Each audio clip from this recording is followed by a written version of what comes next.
আপনার এই যে লটটা দেখতে পাচ্ছেন, এই লটটা যদি আপনার ওই দিন দৌলতদিয়া ঘাটে যেদিন আপনার একটা ওই বাস আপনার পানিতে পড়ে ফেরি ওঠার আগে পানিতে পড়ে মারা গেছিল, যদি এই লটটা না থাকতো ওই দিন হয়তো আমাদের যে 26-27 জন মানুষের মরদেহ গুনতে হয়েছে, হয়তো এতগুলো মানুষ আমাদের মরতো না।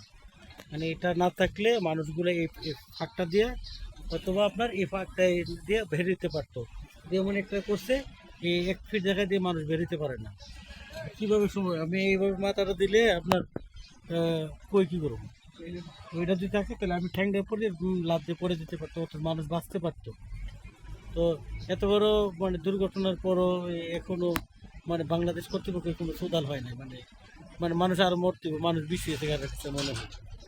তো আশা করি আপনার এই যে এটার হয় এটা বাদ দেন, না তো এটার পরিবর্তে এখানে একটা রাবার দেন।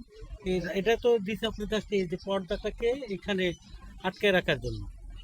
তো পর্দাটা আটকে রাখবে, পর্দাটা তো মানে রড আটকে রাখানোর কোনো দরকার নেই, এটা জাস্ট একটা রাবার দিলেই চলে, অথবা চিকন ঘুণা দিয়ে, যেটা আপনার ধাক্কা দিলে যদি সংকট মুহূর্তে বিপদ দেখে মানুষ, তাহলে ধাক্কা দিলে হয়তো তখন ছিঁড়তে পারে অথবা এই উপরের দিকে পাঠাইতে পারে, আর নাইলে সম্ভব না। তো মানে এরকম দুর্ঘটনা কিন্তু আমাদের দেশে অনেক অহরহ ঘটে, অ্যাভেলেবেল ঘটে।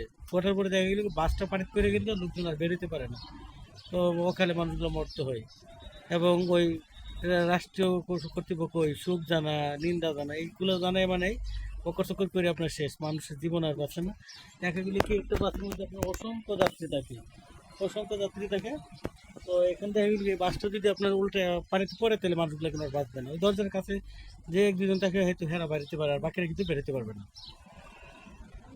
অতএব আমার বাংলাদেশ সরকারের কাছে অনুরোধ, দয়া করে এই যে লটটা হয় বাদ দেন, অথবা যদি লটটা একান্ত দরকার হয় তাহলে লটের পরিবর্তে আপনার এখানে ওই রাবার সিস্টেম দিয়ে দিলে, যেটা আপনার সাইকেল ধাক্কা দিলেও বড় হবে, মানুষ বেরোতে পারবে বিপদে।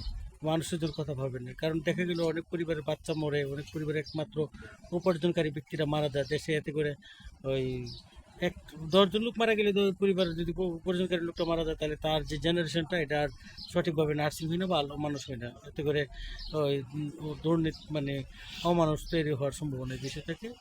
অতএব দেশের কল্যাণার্থে, দেশের মানুষের কল্যাণার্থে আমি কর্তৃপক্ষের কাছে অনুরোধ করবো যে এই রোড হয়, এই রোডটা বাদ দেবেন, অথবা রোডের পরিবর্তে এখানে রাবার চালু করে দিন, তাহলে বিপদের জন্য মানুষগুলো বাঁচতে পারে।